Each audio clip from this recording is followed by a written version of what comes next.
आपका धन्यवाद करते हैं मेरे स्वामी इस समय के लिए प्रभु जी। पवित्र आत्मा जब हम आराधना देते हैं, पवित्र आत्मा आप हमारे मनों में आके परमेश्वर पिता यीशु के नाम को हम ऊंचा उठा सकें, उस पिता के सिंहासन को हम ऊंचा उठा सकें।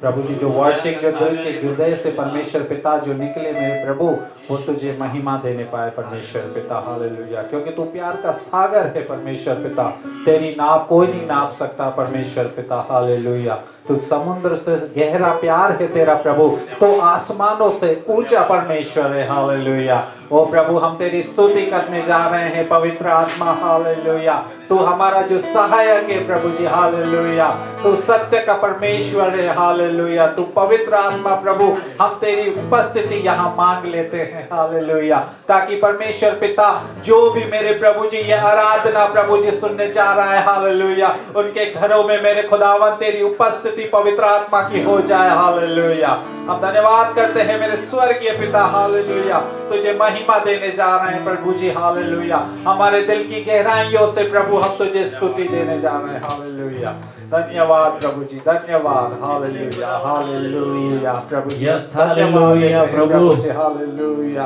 राजाओं का राजा आप हैं, धन्यवाद प्रभुओं का प्रभु आप हैं खुदावन। हालेलुया, और वचन के अंदर प्रभु यीशु पिता आपके बारे में खुदावन कहता है प्रेम आप हैं, दया का सागर आप हैं।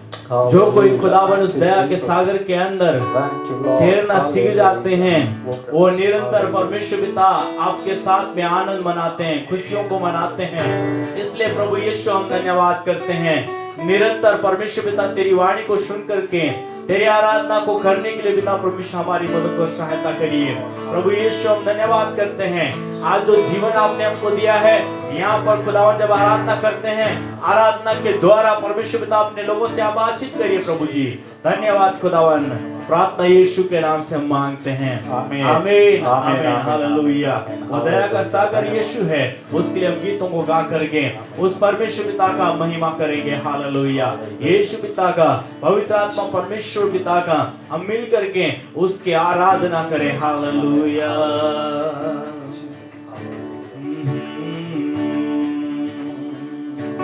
तू प्यार का सागर,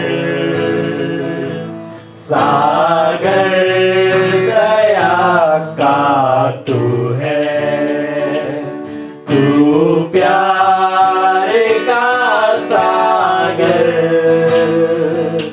सागर दया का तू है। तेरे प्यार के सागर में हम तेरे नाम चाहते हैं, तेरे प्यार के सागर में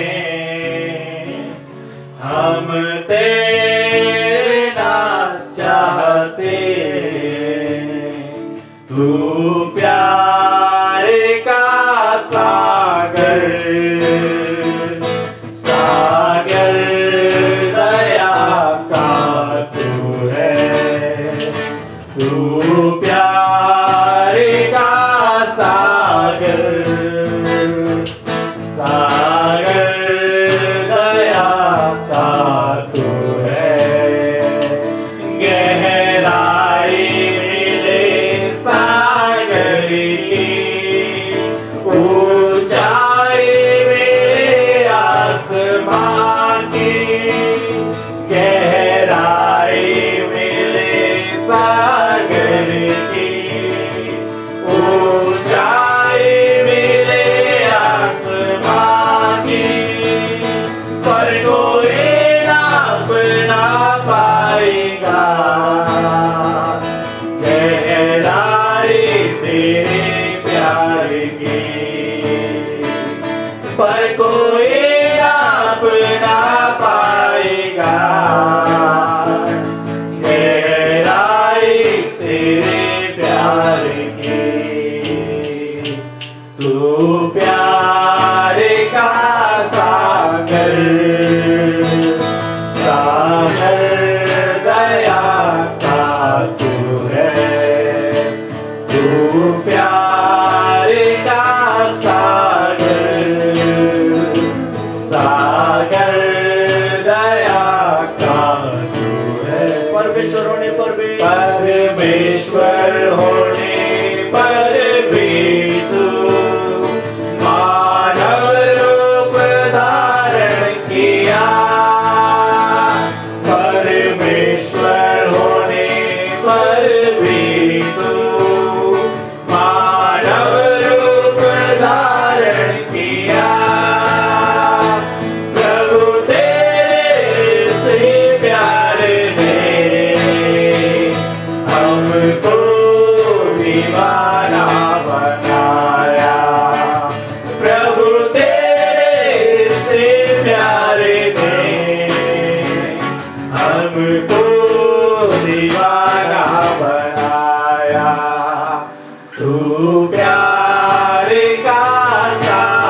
सागर है।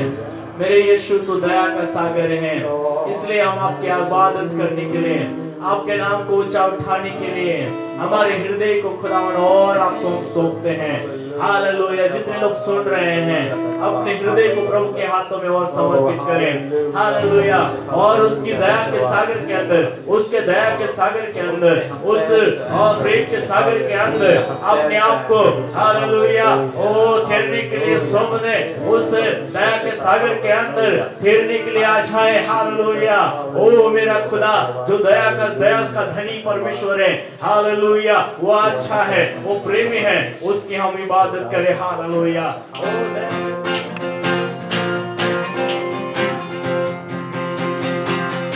आसमां के नीचे और इस धरती पर, आसमां के नीचे और इस धरती पर सबसे ऊंचा है प्रभु यीशु तेरा नाम।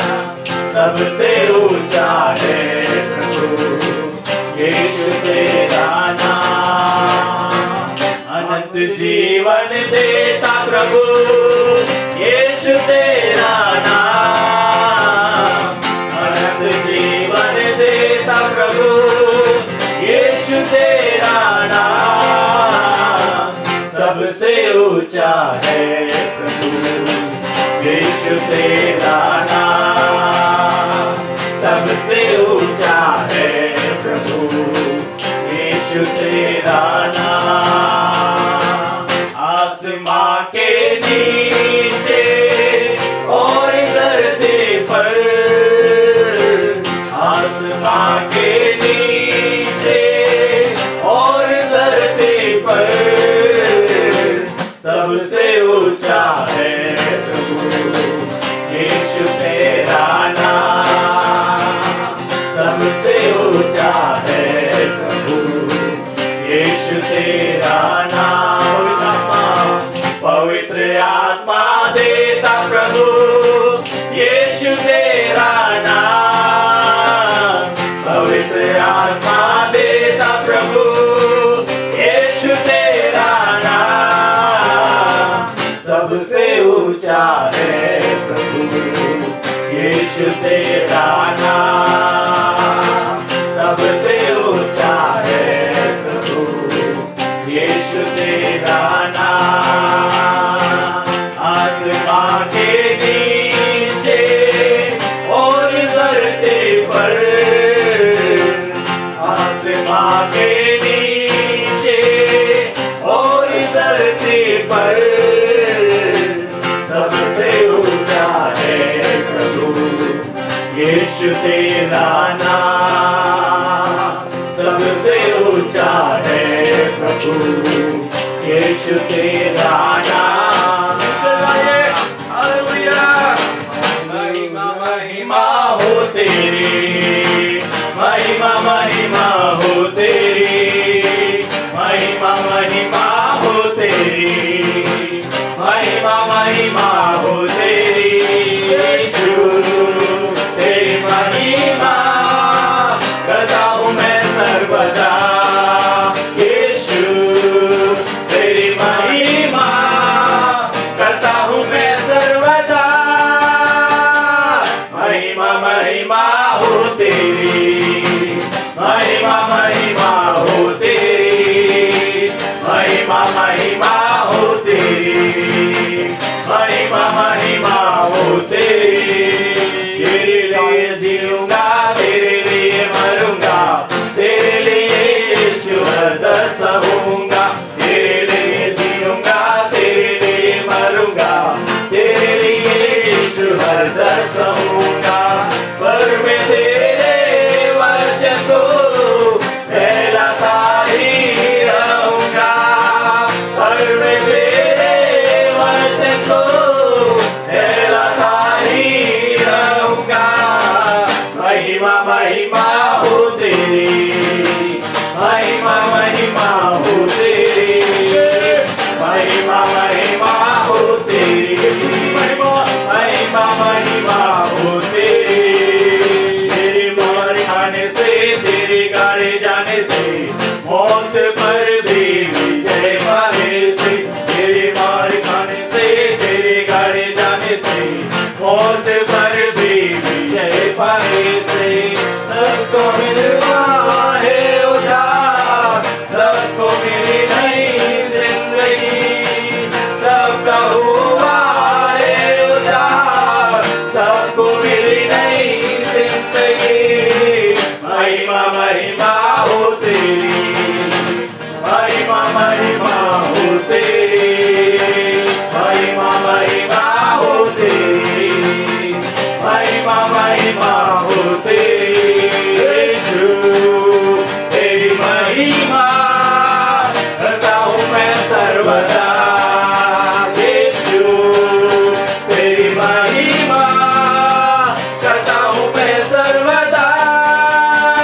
महिमा हो तेरी। राजाओं के राजा की महिमा करें, प्रभुओं की प्रभु की महिमा करें। उसके मार खाने से, उसके कोड़े खाने के द्वारा, उसके लहू के द्वारा हमको छुटकारा मिला है, उसके लहू के द्वारा हमको आजादी मिली है मेरे प्रियो। इसलिए यीशु के नाम को ऊंचा उठाए। हालेलुया। ओ मेरे खुदा, यीशु तेरे जैसा कोई नहीं है, तेरे समान कोई नहीं है। मेरे जीवन के अंदर भी, व्यक्तिगत जीवन के अंदर भी हमारे यीशु के सिवा और कोई और नाम नहीं, लेकिन सिर्फ यीशु का नाम गूंजने पाए। हालेलुया। यीशु मसीह तेरे जैसा है कोई नहीं, तेरे चरणों में झुके आसमान और महिमा गाए जमीन। यीशु मसीह, यीशु मसीह तेरे जैसा है कोई नहीं, तेरे चरणों में झुके आसमान और महिमा गाए जमीन। हम गाए हो सेना, तू राजा होगा हे राजा, तेरी महिमा होवे सदा। तू है प्रभु हमारा खुदा। हम गाए हो सेना, तू राजा होगा हे राजा, तेरी महिमा होवे सदा। तू है प्रभु हमारा खुदा। प्यारे पिता, तूने हमसे इतना प्यार किया, मुझे पापों से छुड़ाने को अपने बेटे को कुर्बान किया। प्यारे पिता, तूने मुझसे इतना प्यार किया, मुझे पापों से छुड़ाने को अपने बेटे को कुर्बान किया। हम गाए हो सेना, तू राजा होगा हे राजा, तेरी महिमा होवे सदा। तू है प्रभु हमारा खुदा। हम गाए हो सेना, तू राजा होगा हे राजा, तेरी महिमा होवे सदा। तू है प्रभु हमारा खुदा। राजाओं के राजा की स्तुति करें, राजाओं के राजा को आराधना। हमारा हृदय, हमारा मन, हमारा चलना, हमारा उठना, हमारा बैठना, हर एक हमारे जीवन का एक एक पार्ट प्रभु को महिमा देने के लिए तैयार हो जाए। हालेलुया।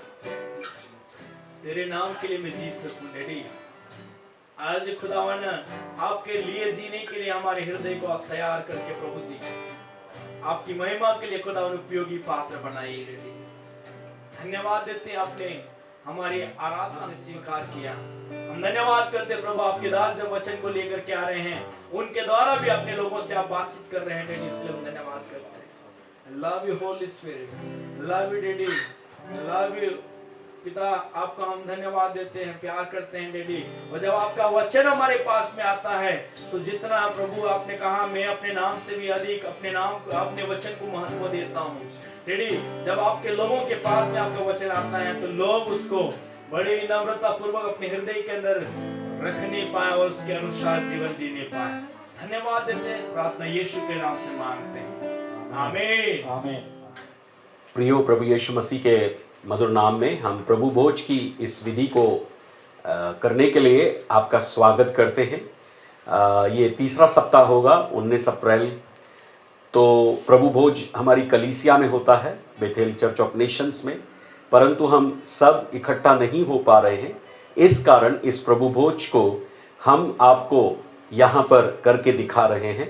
और इस प्रभु भोज में जैसे मैं आपको हमेशा सिखाता आया हूँ प्रभु के वचन के आधार पर, कि हम जो इसमें दाखरस का इस्तेमाल कर रहे हैं वो बैद्यनाथ या डाबर का द्राक्षसव हो सकता है, या आप काली चाय का इस्तेमाल कर सकते हैं, या आप लीची के शरबत का, या कोई और ऐसा द्रव्य जो मार्केट में आसानी से उपलब्ध हो, आप इसको ले सकते हैं। और इस प्रकार घर में एक बनी हुई रोटी के साथ आप प्रभु भोज की इस विधि में हमारे साथ अभी शामिल हो सकते हैं। आइए इस प्रभु भोज की विधि को संपन्न करने के पहले हम प्रार्थना में जाएंगे और पास्टर राजेश हमारे बीच में हैं। हमारे लिए वो प्रार्थना करेंगे कि हम तैयार हो सके, अपने मनों को हम तैयार करें, प्रभु के साथ हमारा रिश्ता ठीक करें, लोगों के साथ हमारा रिश्ता ठीक करें और अपने मनों को प्रभु के साथ एकात्मा करके हम इस विधि में आगे जाने पाएंगे। पवित्र परमेश्वर पिता, यीशु पिता, हम आपके हाथों में हमारे प्रिय भाई बहनों को जो आपके खुदावन अपने अपने घरों के अंदर है, लेकिन हम प्रार्थना करते हैं जीवित पवित्र पराक्रमी परमेश्वर पिता, प्रभु यीशु पिता, जो पवित्र विधि है जो खुदावन पिता परमेश्वर अपने खुदावन चेलों के साथ में जब खुदावन आपके क्रूस के ऊपर आपको चढ़ाया जाने वाला था, उस रात को खुदावन आपने अपने चेलों के साथ में इस विधि को आपने किया, मनाया। और आपने कहा कि जिस प्रकार से इस विधि को आपने तुम लोगों ने मनाया है, वैसे निरंतर इसको मनाते रहना जब तक मैं नहीं आता हूँ। प्रभु यीशु पिता, आपके हाथों में हम सौंपते खुदावन पिता परमेश्वर। पहला कुरिन्थियों 11वां अध्याय उसका 23 पद से लेकर के हम पढ़ते हैं प्रभु 31 पद तक पिताजी, तब वहां पर पिता परमेश्वर आपका वचन कहता है, कोई भी अनुचित रीति से इस भोजन में से या इस रोटी में से या इस दाखरस में से कोई भी ना पिए, क्योंकि इसके खाने पीने के द्वारा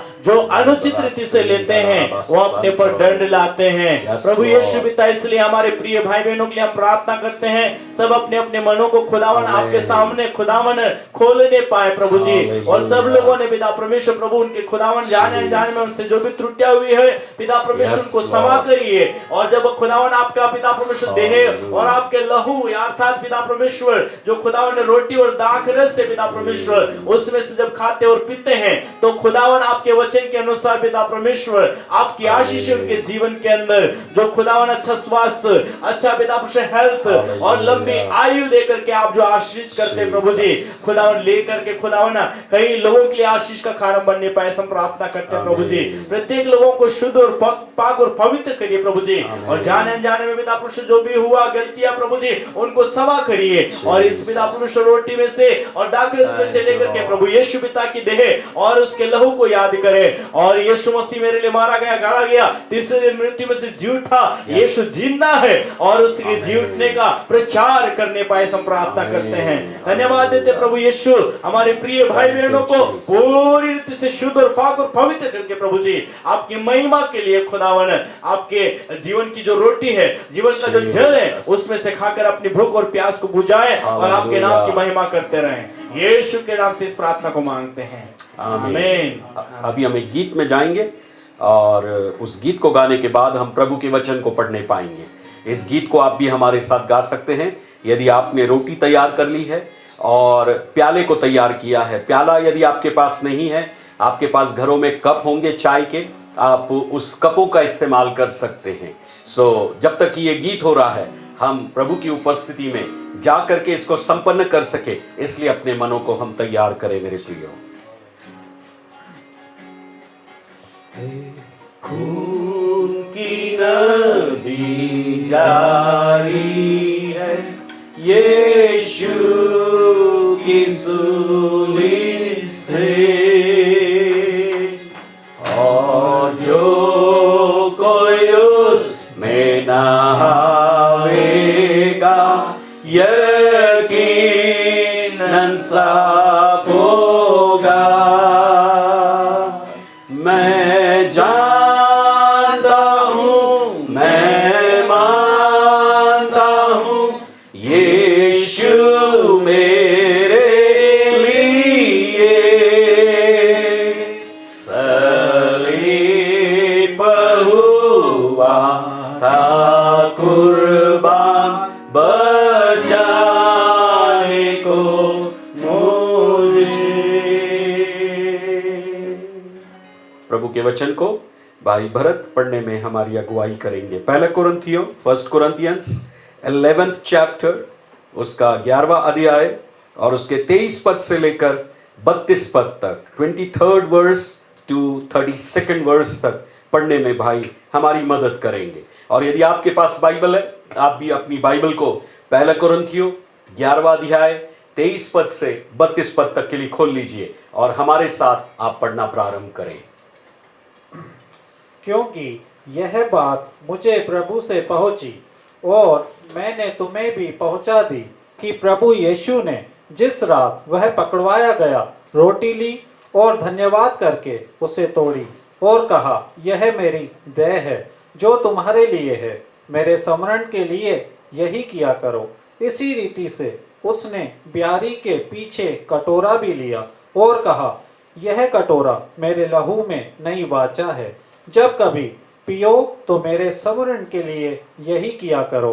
क्योंकि जब कभी तुम यह रोटी खाते और इस कटोरे में से पीते हो तो प्रभु की मृत्यु को जब तक वह ना आए प्रचार करते हो। इसलिए जो कोई अनुचित रीति से प्रभु की रोटी खाए या उसके कटोरे में से पिए, वह प्रभु की देह और लहू का अपराधी ठहरेगा। इसलिए मनुष्य अपने आप को जांच ले और इसी रीति से इस रोटी में से खाए और इस कटोरे में से पिए। क्योंकि जो खाते पीते समय प्रभु की देह को ना पहचाने, वह इस खाने और पीने से अपने ऊपर दंड लाता है। इसी कारण तुम में बहुत से निर्बल और रोगी हैं और बहुत से सो भी गए हैं। यदि हम अपने आप को जांचे तो दंड ना पाते, परंतु प्रभु हमें दंड देकर हमारी ताड़ना करता है, इसलिए कि हम संसार के साथ दोषी ना ठहरे। प्रियो, इन वचनों के अंदर पढ़ने जाने के द्वारा आपको प्रभु बहुत आशीष दे। आप इन वचनों के अंदर ये पढ़ते हैं, प्रभु बोझ हमारे जीवन में आशीष लेकर के आता है और वो है शरीर में अच्छी ताकत और हर प्रकार की बीमारी के ऊपर जय और लंबी उम्र। लेकिन एक शर्त यह है कि इसको हमें उचित रीति से लेना है। अनुचित रीति से लेने का तात्पर्य यह है कि जब कभी हम प्रभु की देह को हमारे जीवन में कुछ ऐसी गलतियां या पाप हम करते हैं, उसके बाद जब हम लेते हैं, तब ये प्रभु भोज हमारे लिए अनुचित रीति से लेने का कारण होता है। या कोई एक आदतें होती हैं मसीह में आने के बाद, हम उसको बारंबार करते हैं और हम छुटकारा नहीं पा पाते। तो आपको प्रभु के पास पश्चाताप करके लौट के आना है और आपको मन फिराना है और फिर प्रभु भोज की रोटी में और प्याले में आपको शामिल होना है, पहली बात। दूसरी बात, इस प्रभु भोज में वो लोग शामिल होते हैं जिन्होंने यीशु को प्रभु करके ग्रहण किया है और जिनका पानी का बपतिस्मा या जल संस्कार हुआ है, जिन्होंने प्रभु को पहन लिया, दूसरे शब्दों में जो प्रभु के बेटे और बेटियां हो गई, जिन्होंने प्रभु के साथ वाचा बांधी है। प्रभु ने जब ये प्रथम बार अपने चेलों को दिया था, उन्होंने कहा था, ये मेरे लहू में नई वाचा तुम्हारे साथ में, जो तुम्हारे पापों की क्षमा के निमित्त बहाया जाता है। तो जब कभी हम इसको लेते हैं, हम इस वाचा को नवीनीकरण करते हैं। तो आज में भी इस संडे जब हम लेने जा रहे हैं, इस वाचा को हम नवीनीकरण करने जा रहे हैं। मेरे पास एक रोटी है जो ये घर पे बनी हुई है और ये रोटी प्रभु यीशु मसीह की देह को दिखाती है और ये जो प्याला हमारे पास है, ये प्रभु के लहू का प्रतीक है। एक चीज और मैं क्लियर करूं, जो नए लोग इस वीडियो को देखेंगे, आप ऐसा ना सोचिए कि क्रिश्चियन लोग शराब पीते, हम कभी नहीं पीते। यह शराब नहीं है, परंतु यह द्राक्षरस है। आप मार्केट में मेडिकल शॉप पर द्राक्षरस की बोतल खरीद सकते हैं। ये ग्लास में कभी भी हम शराब नहीं देते हैं, ना मैं खुद पीता हूं, ना मैं किसी को पीने की इजाजत देता हूं। लेकिन ना ये परम प्रसाद है, परंतु ये प्रभु की देह और लहू का प्रतीक, एक चिन्ह है कि हम उसके साथ वाचा में बंधे हुए। प्रभु के लिए हम धन्यवाद करें। पिता, मैं धन्यवाद करता हूं इस रोटी के लिए और यीशु जी आपके नाम से मैं धन्यवाद के साथ इस रोटी को तोड़ता हूं। और प्रभु ये रोटी जब हम खाएं, ये रोटी हमारे आत्मा प्राण देह के लिए जीवन देने पाए और हम यीशु मसीह के प्रेम में और मजबूत और दृढ़ बनते जाएं और उसके आगमन के लिए अपने आप को तैयार कर सके। प्रभु इस प्याले के लिए मैं आपका धन्यवाद करता हूं। ये आपके और हमारे बीच में नई वाचा का लहू है जो मेरे और प्रत्येक लोगों के पापों की क्षमा के निमित्त आपने बहाया है और हम आपके लोग हो गए क्योंकि आपने हमारे लिए रक्त बहाया है। प्रभु इस वाचा का हम नवीनीकरण कर रहे हैं। इस वाचा में चंगाई, छुटकारा, अनुग्रह, आशीषें, प्रार्थनाओं के उत्तर जो आपने रखा है सब आपके लोगों को आज यीशु नाम से मिलने पाए। धन्यवाद आपने दिया है यीशु के नाम से, आमीन। लीजिए, ये प्रभु की देह है जो आपके लिए क्रूस पर तोड़ी गई। ये प्रभु का लहू है जो आपके लिए क्रूस पर वाचा के रूप में दिया गया। प्रभु की देह जो आपके लिए तोड़ी गई, प्रभु का लहू जो आपके लिए वाचा के रूप में दिया गया। ये प्रभु की देह है जो हमारे लिए क्रूस पर तोड़ी गई और ये प्रभु के वाचा का लहू है जो मेरे लिए क्रूस पर दिया गया।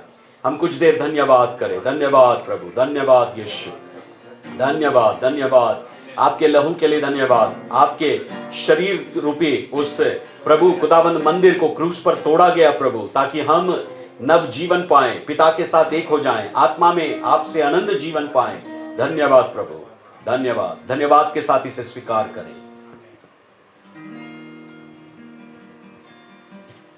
यीशु के पीछे मैं चलने लगा, यीशु के पीछे मैं चलने लगा, यीशु के पीछे मैं चलने लगा, ना लौटूंगा, ना लौटूंगा, ना लौटूंगा, ना लौटूंगा।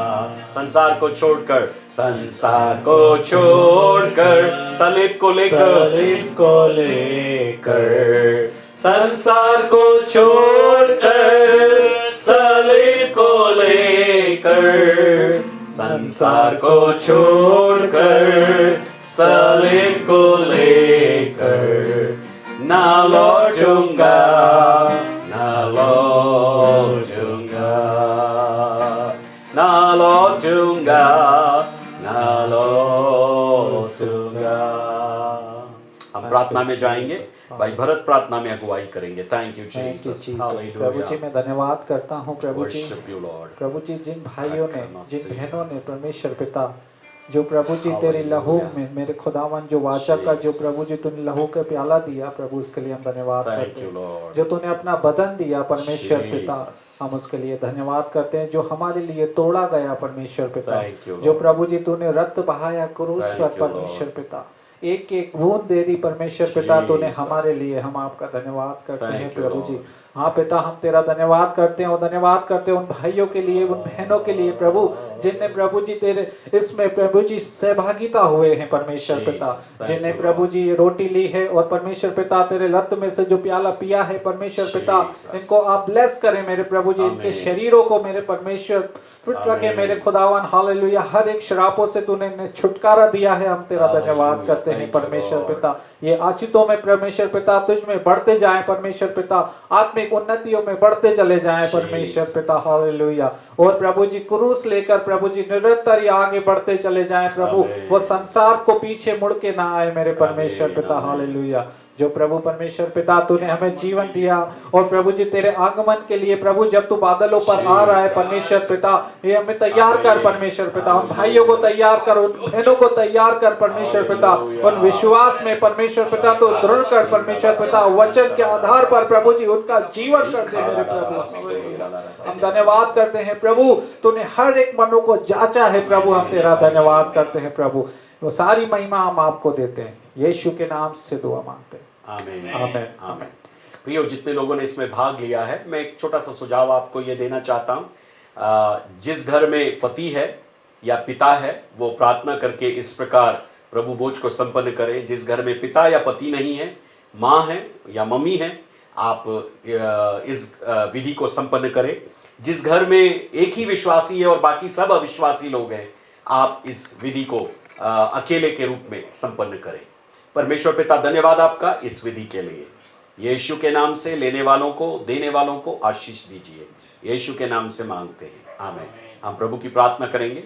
हे हमारे पिता, तू जो स्वर्ग में है, तेरा नाम पवित्र माना जाए, तेरा राज आए, तेरी इच्छा जैसे स्वर्ग में पूरी हो वैसे इस पृथ्वी पर पूरी हो। हमारे दिन भर की रोटी आज हमें दे, जैसे हमने अपने अपराधियों को क्षमा किया है वैसे तो हमारे अपराधों को क्षमा कर, और हमें परीक्षा में न ला परंतु बुराई से बचा, क्योंकि राज, पराक्रम और महिमा सदा तेरी है, आमीन। प्रभु की आशीष स्वीकार करें। हमारे सर्वशक्तिमान प्रभु परमेश्वर पिता यहोवा का प्रेम, पुत्र यीशु मसीह परमेश्वर का अनुग्रह, पवित्र आत्मा परमेश्वर की दिव्य सहानुभूति, संगति और उसकी अलौकिक सहभागिता वरदानों के द्वारा से और फल के साथ हमारे जीवनों में अब से लेकर जब हम प्रभु के आगमन का रास्ता देख रहे हैं वरन युगान युग तक के लिए बनी रहे।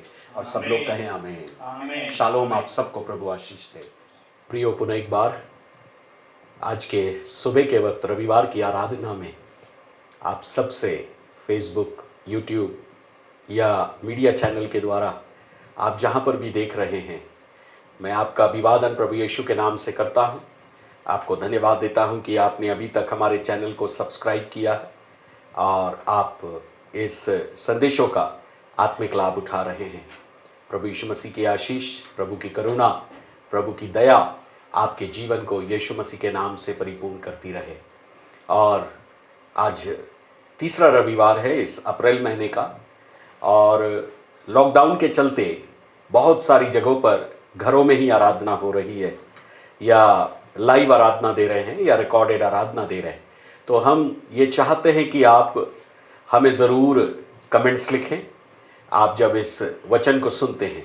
आज का वचन जो हम सुनने जा रहे हैं वो इफिसियों की पत्री से है। पौलुस ने इफिसियों के कलीसिया को पत्र लिखा है और इस पत्र के अंदर उसने बहुत गहरी बातें लिखी है। इफिसियों की कलीसिया को पौलुस ने स्थापित किया था और पौलुस इस कलीसिया के आत्मिक उन्नति के लिए बहुत सारी गहरी बातें लिखता है। इस पूरी इफिसियों की पत्री के अंदर पौलुस ने यीशु मसीह को कलीसिया के सिर के रूप में प्रकट किया है कि यीशु उसकी देह के लिए सिर है। लेकिन हमने पिछले संडे जो है पुनरुत्थान दिवस या महामृत्युंजय पर्व मनाया। इस पर्व के अंदर यीशु मसीह तीसरे दिन कब्र में से बाहर आए और लगभग 40 दिन इस पृथ्वी के ऊपर चलते रहे।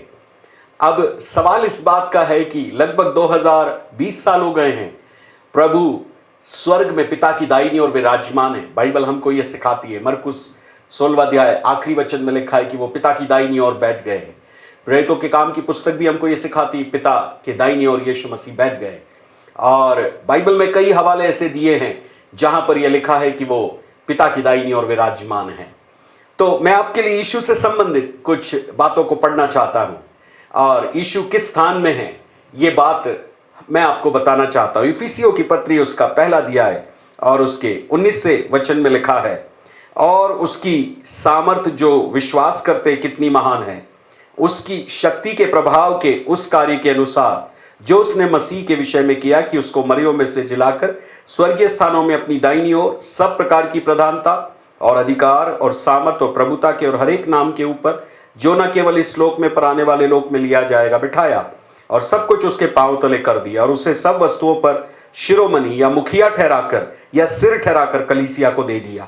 यह उसकी देह है और उसी की परिपूर्णता है जो सब में सब कुछ पूर्ण करता है। यह यीशु के विषय में लिखा है कि यीशु मसीह को किस प्रकार पिता ने मुर्दों में से जिलाया, मृतकों में से जिलाया, जिसको हमने महामृत्युंजय पर्व मनाया। और फिर लिखा है उनको पिता की दाहिनी ओर बिठाया पिता ने, और फिर लिखा है कि उनको सब प्रकार की प्रधानता, अधिकार और सामर्थ और प्रभुता के और हर एक नाम के ऊपर जो न केवल इस लोक में पर आने वाले लोक में वो नाम लिया जाएगा, ऐसा अद्भुत यीशु नाम उनको दिया, और सब कुछ यीशु के पांव तले कर दिया। दूसरे शब्दों में सारे शत्रुओं की ताकत, जो अंधकार की शक्तियां, यीशु के पांव के तली कर दिया, और कलीसिया को उनको दे दिया है मुखिया या सिर बना करके। अब सवाल यह आता है कि यहां पर एक शब्द आया है स्वर्गीय स्थानों में। इस इफिसियों की पत्री के अंदर तीन जगहों पर स्वर्गीय स्थान या हेवनली रेलम, स्वर्गीय स्थान शब्द आया है। पहला यहीं पर आया है, और दूसरा कलीसिया से संबंधित आया है, और तीसरा शैतान की शक्ति से संबंधित आया है। तो प्रभु ने, परमेश्वर पिता ने यीशु को जब अपनी दाहिनी ओर बिठाया, उनको वो सामर्थ दी, उनको वो अधिकार दिया, और यीशु ने मरे हुए में से जी उठने के बाद जब वो स्वर्ग जा रहे थे, ऐसा कहा मत्ती 28 अध्याय और उसका 18 वचन, मैथ्यू 28:18 में, कि स्वर्ग और पृथ्वी का सारा अधिकार मुझे दिया गया। अर्थात यीशु को सारा अधिकार प्राप्त है। अब यही यीशु जो मृतकों में से जिंदा हुआ, हम पापियों के लिए वो क्रूस पर मरा था, उसके मारे जाने से, उसके गाड़े जाने से, उसके जी उठने से हम पापी लोग जो पाप के अंदर मर गए थे, हमारी आत्मा प्रभु के साथ एक प्रकार से रिश्ते में नहीं थी, संबंध में नहीं थी, आत्मा का परमात्मा से मिलन नहीं था, सत्संग नहीं था, टूटा हुआ था। उस टूटे हुए संपर्क सूत्र को यीशु ने कैलवरी के क्रूस के ऊपर जोड़ा। इसका मतलब यीशु मसीह का कैलवरी का क्रूस परमपिता परमेश्वर और मनुष्य जाति के बीच के संपर्क को जोड़ने वाला एक स्थान है। और यीशु मसीह ने, इसलिए पौलुस ने जब यीशु के जिलाए जाने की बात की तो उसने हम मनुष्यों के विषय में भी बात किया। दूसरे अध्याय का पहला वचन इफिसियों में लिखा है, 2nd chapter and 1st verse, उसने तुम्हें भी जिलाया जो अपने अपराधों और पापों के कारण मरे हुए थे। जितने लोग यीशु को प्रभु करके ग्रहण कर लेते हैं, स्वीकार करते, उसकी मृत्यु को स्वीकार करते, उसके गाड़े जाने को स्वीकार करते, उसके जी उठने को स्वीकार करते, उसके पीछे चलना शुरू करते, उसको अपना गुरु सदगुरु मान लेते, प्रभु मान लेते हैं, ऐसे सारे लोग मेरे प्रियो पापों में से जिलाए जाते हैं और उनको भी यीशु अपने स्वर्गीय स्थान में अपने साथ बिठाता है। दूसरे अध्याय का 5 और 6 में लिखा है, जब हम अपराधों के कारण मरे हुए थे, जो पहली आयत हमने पढ़ी उससे कनेक्टेड, अपराधों के कारण मरे हुए थे, तो हमें मसीह के साथ जिलाया और अनुग्रह से तुम्हारा उद्धार हुआ, और मसीह यीशु में उसके साथ उठाया और स्वर्गीय स्थानों में उसके साथ बिठाया।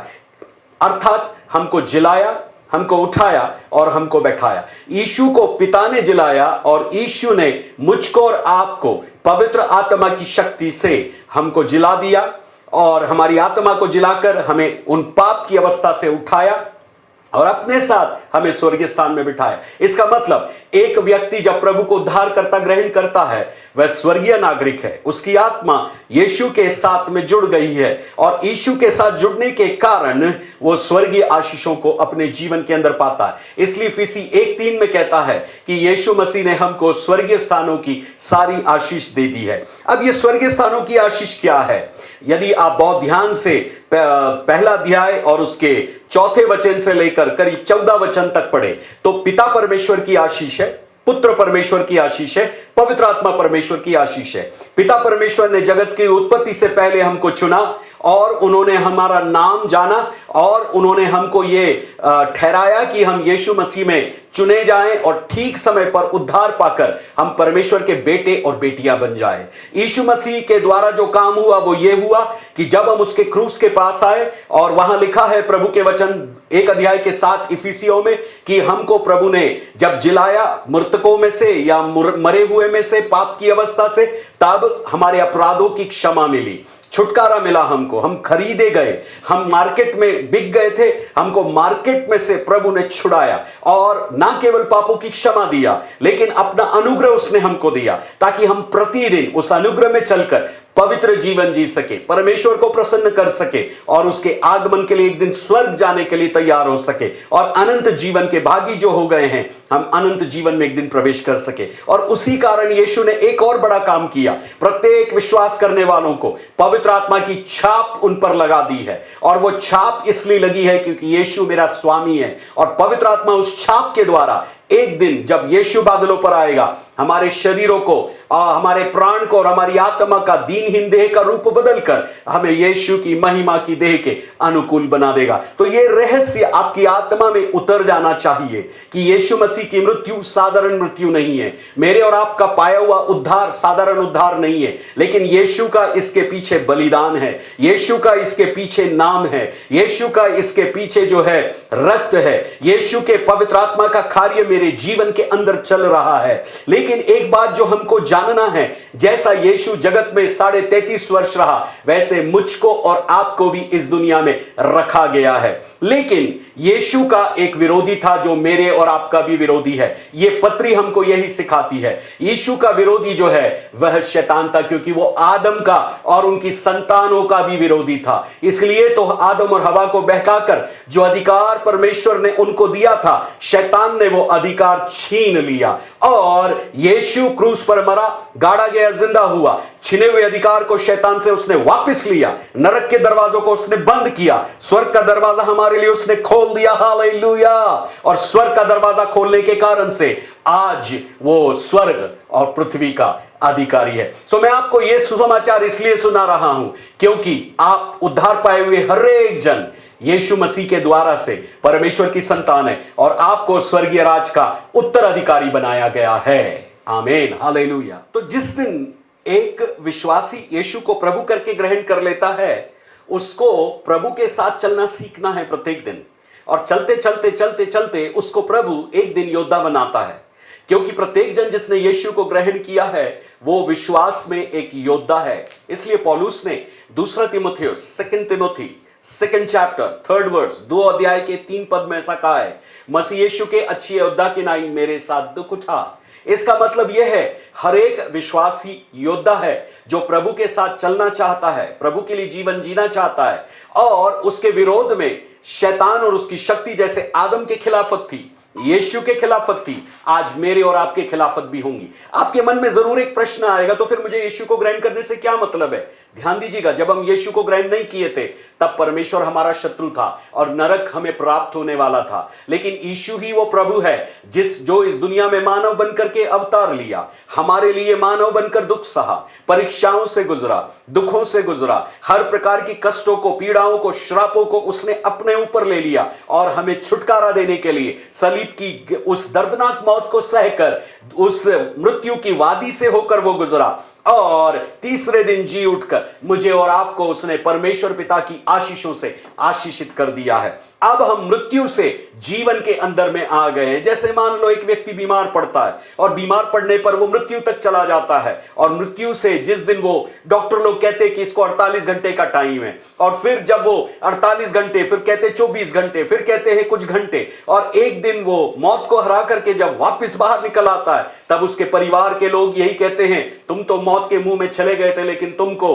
प्रभु ने छुड़ा कर लाया। ऐसे ही मुझे और आपको भी शैतान ने मांग लिया था, पाप के लिए, श्राप के लिए, बीमारियों के लिए, नरक के लिए, नरक की आग के लिए, लेकिन यीशु आया और उसने मुझको और आपको छुड़ाया। हालेलुया। उस यीशु के नाम की मैं जय जयकार करता हूं, उस यीशु के पवित्र लहू के लिए मैं धन्यवाद देता हूं, उस पवित्र आत्मा के लिए मैं धन्यवाद देता हूं, उस वचन के लिए मैं धन्यवाद देता हूं जिसको हमने सुना और यीशु को प्रभु करके विश्वास किया। अब जब आप एक विश्वास में योद्धा है तो आपको मेरे प्रियो कलीसिया के अंदर रखा गया। इसलिए दूसरा स्वर्गीय स्थान जिसके विषय में पौलुस लिखता है 3 अध्याय और उसके 10 और 11 पद में ऐसा कहता है, ताकि अब कलीसिया के द्वारा परमेश्वर के विभिन्न प्रकार का ज्ञान, कलीसिया के द्वारा परमेश्वर के विभिन्न प्रकार का ज्ञान उन प्रधानों और अधिकारियों पर जो स्वर्गीय स्थानों में है प्रकट किया जाए। ये प्रधान और अधिकारी हम थोड़ी देर में देखेंगे ये कौन है।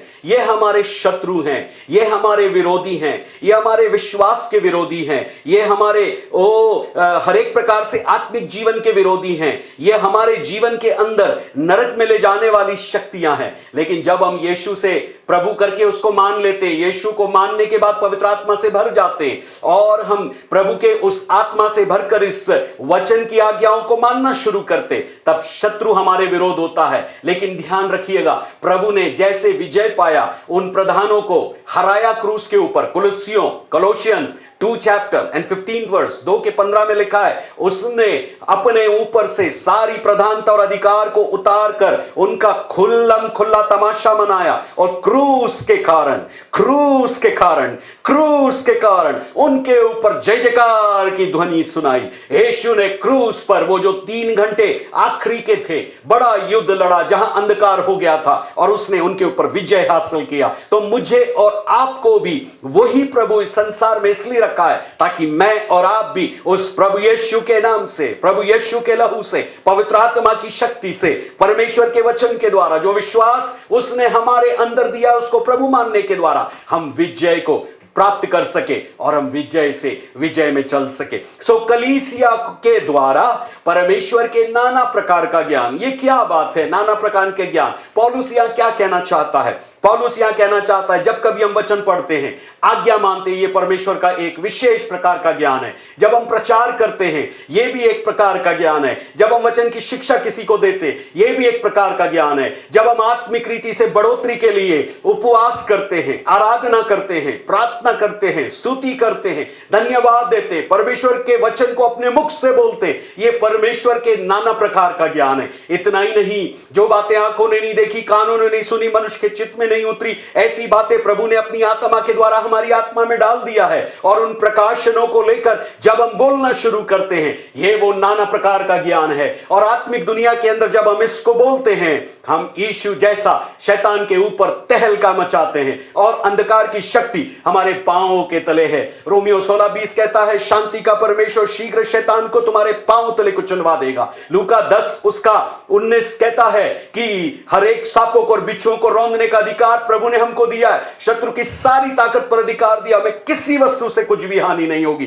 प्रियो, इसलिए आप डरिए नहीं। गिनती 23:23 कहता है, हर एक जादू टोना, हर एक तांत्रिक विद्या, हर एक भावी कहने वाला कोई भी आपके विरुद्ध कुछ करे, हर एक जिन्नों को जगाने वाला कोई भी आपके विरुद्ध कुछ करे, कभी भी वो शक्तियां काम नहीं कर पाएंगी, क्योंकि प्रभु ने हमको यीशु मसीह के द्वारा विजयी बनाया है। सो यहां पर कलीसिया के द्वारा नाना प्रकार का ज्ञान, उन सारी शक्तियों के ऊपर प्रकट किया जाना, इसलिए कलीसिया को प्रभु ने दुनिया में रखा है। कम से कम 7 कारण है प्रभु ने कलीसिया को दुनिया में क्यों रखा है। उसका एक कारण यह है, कलीसिया जैसे यीशु शैतान का खुल्लम खुल्ला तमाशा मनाया, 40 दिन के उपवास में उसको हराया, लोगों को चंगा किया, हर प्रकार के चमत्कार को दिखाया और क्रूस पर उसने दुख सहकर, दर्दनाक मृत्यु सहकर मृत्यु के ऊपर विजयी हुआ, वैसे मुझको और आपको अंतिम श्वास तक यीशु के लिए जीने के लिए, यीशु की गवाही देने के लिए, यीशु का सुसमाचार सुनाने के लिए, यीशु के लिए एक अलौकिक जीवन जीने के लिए इस पृथ्वी के ऊपर रखा। और जब मैं ऐसा करता हूं, तब वो अंधकार की शक्तियां पहचानने पाती है यीशु कौन है, हु इज जीसस, हालेलुया। मेरे प्रियो, आपको इस दुनिया में इसलिए रखा गया, मेरी बहन आपको इसलिए इस दुनिया में रखा गया, मेरे भाई आपको इसलिए इस दुनिया में रखा गया। यीशु जैसा जीवन जीकर आप शैतान की शक्ति को हरा सकते हैं। लेकिन अब सवाल आपके पास एक और आएगा कि मैं इस दुनिया में कई बार हरा हुआ जीवन व्यतीत कर रहा हूं। मैं प्रार्थना करता हूं, लेकिन कई बार कर पाता हूं, कई बार नहीं कर पाता हूं। मैं उपवास कई बार करता हूं, कई बार कर पाता हूं, कई बार नहीं कर पाता हूं। कई बार मैं बहुत आत्मिक रीति से बढ़ जाता हूं, फिर मैं घट जाता हूं। नाउ ये मुझे आपको कहना है कि हमारे विरोध में एक लड़ाई है और इस लड़ाई को आपको समझना है। जब आप इफिसी की पत्री उसका 6वां अध्याय और उसके 12वें वचन को पढ़ते हैं, तो वहां पर लिखा है, तुम शैतान क्योंकि 11वें वचन से, परमेश्वर के सारे हथियार बांध लो कि तुम शैतान की युक्तियों के सामने खड़े रह सको, क्योंकि हमारा यह मल युद्ध लहू और मांस से नहीं, परंतु प्रधानों से, अधिकारियों से और इस संसार के अंधकार के हाकिमों से और दुष्टता की आत्मिक सेनाओं से है, जो सारे आकाश में है। इसका मतलब यह है, हम जिस संसार में रह रहे, वह चारों तरफ अंधकार की शक्तियां हैं। डरिए नहीं, घबराइए नहीं। आज पूरा संसार कोरोना के कारण घबरा रहा है। शैतान कई लोगों की जिंदगी को तबाह करके नष्ट कर रहा है। डरिए नहीं, हमारी एक लड़ाई है, लेकिन मलयुद्ध है, हमारी कुश्ती है शैतान के साथ। अब आपके मन में सवाल आएगा, जब यीशु ने उसको क्रूस पर हराया, तो हमारा मलयुद्ध किस कारण है? हमारा मलयुद्ध विश्वास का मलयुद्ध है, क्योंकि जब हम यीशु को ग्रहण किए हैं, यीशु ने हमको इस दुनिया में इसलिए रखा है कि हम उसके लिए गवाह बने, हम उसका वचन का लोगों को पहुंचाएं और उसके वचन की शिक्षा लोगों को सिखाए और उसके अधिकार के अंदर हर बीमारों को चंगा करे, हर एक आश्चर्य कर्मों को करे। जब हम इस अधिकार को इस्तेमाल करते हैं, तब शैतान हमारा विरोधी होकर हमसे युद्ध करने के लिए आता है। हम उससे युद्ध नहीं करते, लेकिन वो हमसे युद्ध करने के लिए आता है। लेकिन एक बात ध्यान रखिएगा, बाइबल में ऐसी कई प्रतिज्ञाएं हैं। लिखा है 2 कुरिन्ती 2:14 के अंदर, परमेश्वर का धन्यवाद हो जो हमको यीशु मसीह में सदा विजय में लेकर के चलता है। हालेलुया, हम यीशु मसीह में जीवन से भी बढ़ करके है। रोमियो 8:30 कहता है हम यीशु मसीह में जीवन से भी बढ़ करके, हालेलुया। सचमुच में मेरे प्रियो, यीशु मसीह में हम विजयी है, क्योंकि प्रभु हमारी आत्मा में रहते हैं और हमारी आत्मा में रहकर हमें पवित्र आत्मा के द्वारा वो आत्मा में बलवंत करते हैं। जब हम आत्मा में बलवंत होते हैं तब इस युद्ध को जीतने के लिए मुश्किल काम नहीं है। अब मैं इस आयत को आपको यह समझाना चाहता हूं, जब हम एक युद्ध में है तो ये शक्तियां क्या है। पहले हम इन बातों को सोचें और फिर हम इन शक्तियों के विरोध में कैसे खड़े हो सकते हैं, ये बात हम देखने पाएंगे। तो हमारी लड़ाई किसी मनुष्य से नहीं है, किसी जाति से नहीं है, किसी धर्म के लोगों से नहीं है। ये सब लोग अच्छे हैं, कोई भी धर्म बेकार नहीं है, लेकिन हमारी लड़ाई शैतान जो उनको बहकाता है, भटकाता है, फुसलाता है और प्रभु के लोगों के विरुद्ध कार्य करवाता है, उसके विरुद्ध हमारी लड़ाई है। तो ये प्रधान कौन है? यदि आप बाइबल का अध्ययन करेंगे तो वहां बहुवचन आया है, प्रधानों, अधिकारियों, अंधकार के हाकिमों और दुष्टता की आत्मिक सेनाओं।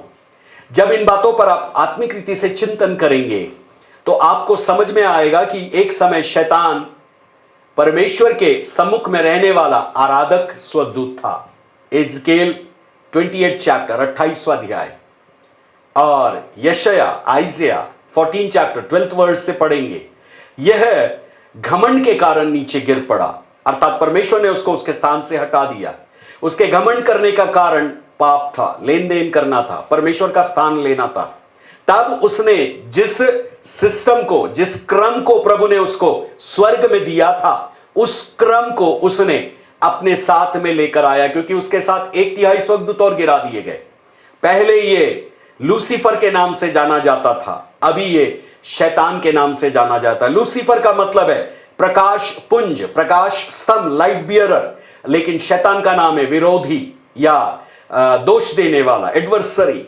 अब ये जो शैतान है ये इनका मुखिया है और इसके अधीनता में ये 4 प्रकार के एक प्रकार के कार्यालय है, पदवियां हैं। प्रधान हर एक देश के ऊपर पाया जाता है। जैसे उदाहरण के लिए दानियल की पुस्तक पढ़ते हैं, उसका 10वां अध्याय, जब 21 दिन का उसने उपवास किया, पहले दिन उसके प्रार्थना का उत्तर आया था, लेकिन उसके प्रार्थना का उत्तर उसको 21वें दिन मिला, क्योंकि जिब्राइल जब प्रार्थना का उत्तर लेकर आया तब उसको फारस के प्रधान ने रोक दिया और मिकायल जो लड़ने वाला स्वर्गदूत है, जिब्राइल जो मुख्य स्वर्गदूत है, संदेशवाहक, मैसेंजर, वह संदेश लेकर मैसेंजर के रूप में आया, लेकिन मिकायल आया लड़ाकू या वॉरियर स्वर्गदूत के रूप में और वह उस फारस के राजा, दूसरे शब्दों में शैतान की शक्ति से उसने युद्ध किया जो उस देश के ऊपर कार्य कर रही थी, उस राजा के साथ मिलकर। और तब तक 21 दिन हो गए थे और जब 21 दिन के बाद वो आया, उसने प्रार्थना का उत्तर दिया, दानियल को 21वें दिन प्रार्थना का उत्तर मिला। तब जिब्राइल ये कहता है मैं अभी फिर वापस जाऊंगा, मुख्य स्वर्गदूत मिकाएल आएगा, वो फिर लड़ेगा और फिर मुझको वो वापस भेजेगा। इसका मतलब पुराने नियम के अंदर जब कभी आत्मिक दुनिया कार्य करती थी शैतान की, तब लोगों को इसके बारे में जानकारी नहीं थी, केवल दानियल को हुई, क्योंकि परमेश्वर ने उसको भेदों को प्रकट किया। अय्यूब के ऊपर कई दुख आए और उसके दुख आने का कारण जो है वो शैतान का चैलेंज था। परमेश्वर ने शैतान को चैलेंज किया कि अय्यूब पवित्र जीवन जीता है, बुराई से दूर रहता है, खराई में चलता है, उसके जैसा पृथ्वी पर कोई भी नहीं है। और शैतान ने कहा तूने सब कुछ उसको दिया इसलिए, लेकिन यह आत्मिक मलयुद्ध था जो परमेश्वर के सामने में शैतान उसको फोड़ों से भर दिया, उसकी संपत्ति को नष्ट किया, उसके बच्चों को नष्ट कर दिया। और इस आत्मिक युद्ध के बारे में अय्यूब को जानकारी नहीं थी और यही आत्मिक युद्ध अदन के बगीचे में हुआ था। आदम और हवा को इस बारे में कुछ भी जानकारी नहीं थी, लेकिन मैं परमेश्वर का धन्यवाद करता हूं यीशु मसीह के लिए जो मेरे और आपके लिए क्रूस पर लड़ा। उसने प्रधानता और अधिकार को क्रूस पर से उतार कर उनका खुल्लम खुला तमाशा मनाया और उसने विजय लिया। और आज आत्मिक दुनिया की जानकारी नए नियम के अंदर बड़े खुलासे के रूप में की गई है। अब ये शैतान प्रधानों के रूप में जो है कार्य नहीं कर पा रहा है, फिर भी हर एक देशों के ऊपर प्रधान है, हर एक राज्यों के ऊपर अधिकारी है, हर एक जिलों के ऊपर अंधकार के हाकिम है और हर एक जगह जगह दुष्ट आत्माएं जो दुष्टता की आत्मिक सेनाएं हैं। अब सवाल यह आएगा कि मेरे व्यक्तिगत जीवन में इनका क्या काम है? मेरे प्रियो, जब ये व्यक्तिगत जीवन की बात होती है तो प्रधान जो है ये एक शासक के रूप में कार्य करता है ना। कई बाइबल्स के अंदर में प्रधानों को शासक लिखा है। दूसरे शब्दों में शैतान उनको अधिकार देता है। ये भी एक प्रकार के स्वर्गदूत है गिरे हुए, जो शैतान की आज्ञा मानकर किसी जगह पर किसी व्यक्ति के विरोध में शासन करना चाहते, ताकि उसको प्रभु से दूर ले जाकर बीमार, दुखी, परेशान और त्रस्त करके उसको गिरा दे। और लेकिन मेरे प्रियो, परमेश्वर का धन्यवाद हो यीशु के नाम के लिए, यीशु के लहू के लिए जो हमारे लिए गवाही है, परमेश्वर के वचन के लिए, पवित्र आत्मा के लिए। इस युद्ध के अंदर पवित्र आत्मा ही हमको विजय दिला सकता है, क्योंकि वह विजय देने वाला आत्मा है। हालेलुया। आपकी जानकारी के लिए मैं आपको एक और बात बताऊं, इस लड़ाई के अंदर जाने के पहले आपको पता हो, परमेश्वर पिता, पुत्र, पवित्र आत्मा तीनों जो है वह एक योद्धा है। यदि आप यशायाह की पुस्तक उसका 11वां अध्याय 5वां वचन, आइजिया 11:5 और यशायाह उसका 59 और 17, 59 का 17 पढ़ेंगे, और यशायाह 52 का 7 पढ़ेंगे, और यशायाह 49 का 2 पढ़ेंगे, 49 का 2 पढ़ेंगे। इन आयतों के अंदर परमेश्वर पिता जो है वो योद्धा है। हालेलुया। क्योंकि पुराने नियम में इजरायली जाति की ओर से परमेश्वर लड़ते थे। ध्यान दीजिए, आप पुराने नियम को ध्यान से पढ़िए। कई बार जो लड़ाइयां हुई इजराइल जाति में, परमेश्वर ने उनको युद्ध में विजय दी। जैसे उदाहरण के लिए लाल समुद्र उन्होंने पार किया, मरियम ने डफली लिया, डफली बजाने लगी और कहती यहोवा योद्धा है। ओ निर्गमन 15:2 को आप जब पढ़ते हैं, परमेश्वर योद्धा है। लाल समुद्र को 2 भागों में परमेश्वर ने बांट दिया और इजरायली सेना को पार लेकर के गया और मिस्री सेना को बीच में डुबा दिया। यह परमेश्वर की ओर से युद्ध था। दबोरा के दिनों में न्यायों की पुस्तक के अंदर में परमेश्वर ने आकाश में एक बड़ी बिजली को चमकाया और ओले गिराए, और पूरे आकाश के अंदर में परमेश्वर ने घबराहट जैसा एक शब्द किया। उतने ही देर में बाराक और उसके सारे लोग जो दबोरा के साथ में गए थे विजयी हो गए, और उनके सामने से सारे फलिस्ती शत्रु लोग भागते चले गए। हालेलुया। आत्मिक दुनिया आज भी सक्रिय है। हालेलुया। ओ पिता योद्धा के रूप में, पुत्र यीशु योद्धा के रूप में है। क्योंकि मैं आपको जो आयतें दिया हूं यीशु मसीह के विषय में, कुलुस्सियों 2:15, इब्रानी 2:14, सबसे बड़ी लड़ाई जो यीशु ने लड़ी वो मृत्यु के ऊपर जय पाने के लिए थी। एक और लड़ाई जो मैं और आप मनुष्य जाति जिसके ऊपर जीत नहीं पा पाते, शरीर की अभिलाषा, आंखों की अभिलाषा, जीविका का घमंड। यदि आप 1 जॉन 2 चैप्टर, पहला यूहन्ना 2 अध्याय 15 वचन पढ़ेंगे तो वहां लिखा है हमारी लड़ाई जो है वह शरीर की अभिलाषा, आंखों की अभिलाषा, जीविका के घमंड के विरोध में। जिन 3 चीजों में आदम और हवा हार गए थे, उन 3 चीजों के ऊपर यीशु 40 दिन के उपवास पर जयवंत हुआ, और आज उन 3 चीजों में यीशु मसीह मुझको और आपको भी जयवंत करता है। प्रभु के नाम की स्तुति हो। हालेलुया। सो लूका 10:18 के अनुसार प्रभु ने कहा मैं शैतान को बिजली की नाई स्वर्ग से गिरा हुआ देख रहा हूं। कब बोला? जब वो चेले लोग दुष्ट आत्माओं को 70 लोग वापस लौट करके आए, बोलते प्रभु तेरे नाम से दुष्ट आत्मा हमारे वश में, और प्रभु बोलते मैंने शैतान को बिजली की नाई स्वर्ग से गिरा हुआ देखा। और प्रभु ने कहा मैंने तुम्हें सांपों और बिच्छुओं को रौंदने का अधिकार दे दिया, तुम डरो मत, तुम्हें कोई हानि नहीं होगी। अब पवित्र आत्मा कैसे योद्धा है? पवित्र आत्मा अकेला युद्ध नहीं करता है। पवित्र आत्मा मेरे और आपके शरीर को अपना मंदिर बनाता है, हमारे अंदर वो रहता है, हमें वो सिखाता है, हमें वो समझाता है, हमें कैसे प्रार्थना करना है वो सिखाता है, हमें कैसे वचन बोलना है वो सिखाता है, हमें क्या कह करके चलना है वो सिखाता है। जैसे जैसे हम करते जाते हैं, हम पवित्र आत्मा के द्वारा युद्ध के अंदर विजयी होते जाते हैं। मेरे जीवन के अंदर मैंने कई युद्ध प्रभु यीशु मसीह के नाम में, पवित्र आत्मा की शक्ति में, पवित्र आत्मा के प्रकाशनों को पाकर जीता है, और मैं इस बात का गवाह हूं। प्रभु हमको कभी भी लज्जित होने नहीं देगा। हालेलुया। क्योंकि ये विश्वास के द्वारा हम एक योद्धा हैं। सो प्रधान शक्तियां शासक के रूप में किसी राज्य के अंदर काम करती है, और फिर वहां से वो दूसरा जो है अधिकारी लोग है। तो ये अधिकारी कौन है? इफिसी 2:2 यदि आप पढ़ेंगे तो यहां पर कुछ अधिकारी के बारे में बात किया है, जिनमें तुम पहले इस संसार की रीति पर कौन जो जिलाए गए थे, अपराधों के कारण मरे हुए थे उनको जिलाया, वो लोग पहले संसार की रीति पर आकाश के अधिकार के हाकिम अर्थात उस आत्मा के अनुसार चलते थे जो अब भी आज्ञा नाम मानने वालों में कार्य करता है। इसका मतलब जब कभी हम आज्ञा का विरोध करते हैं प्रभु की, इसके पीछे शैतान की शक्ति है, आज्ञा नाम मानने वाली आत्मा है, उसको तोड़ना होगा। इनमें हम भी एक समय पहले अपने शरीर की लालसाओं में दिन बिताते थे और शरीर और मन की इच्छाएं पूरी करते थे और अन्य लोगों के समान स्वभाव ही से क्रोध की संतान थे। इसका मतलब यह है, मेरे शरीर के अंदर जो ज्ञान इंद्रियां हैं, इनको चलाने वाली दुष्ट आत्माएं थी। ये अंधकार के हाकिम के रूप में मेरे अंदर में काम करती थी, या दूसरे शब्दों में यह अधिकारी के रूप में शैतान की ओर से अधिकार लेते थे और मेरे जीवन के ऊपर अधिकार करके उनको वो चलाती थी।